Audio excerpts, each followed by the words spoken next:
Madame Essayant la parole. Monsieur le Président, effectivement, nous examinons ce rapport sur la stratégie formation-emploi du secteur sanitaire et social et comme vous l'avez dit, l'attention a été davantage portée au secteur sanitaire. Cependant, nous savons bien que les deux sont extrêmement liés. Je pense notamment au maintien à domicile des personnes âgées, donc à ces secteurs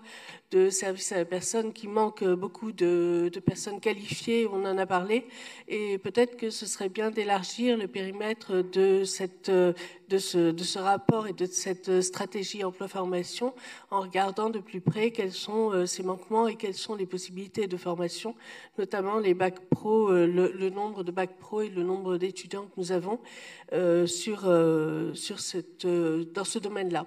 On a parlé de l'opération grand âge, des auxiliaires de vie, donc peut-être que ce serait bien justement d'avoir une vision un peu plus large de ce qui est fait et de ce qui reste à faire sur ce domaine-là qui est essentiel aujourd'hui, notamment pour notre région qui comprend un grand nombre de personnes âgées. D'autre part, justement, et ensuite de cela, vous avez parlé d'un comité de suivi des travaux de la carte cible, mais vous n'en avez pas précisé la composition. Or, j'appartiens depuis peu à la commission emploi-formation professionnelle et insertion, et je me demandais s'il n'était pas possible que ce comité de suivi fasse partie de la commission plutôt que de faire doublon, de faire encore quelque chose à côté. Alors, si ce n'est pas possible pour des raisons que je ne connais pas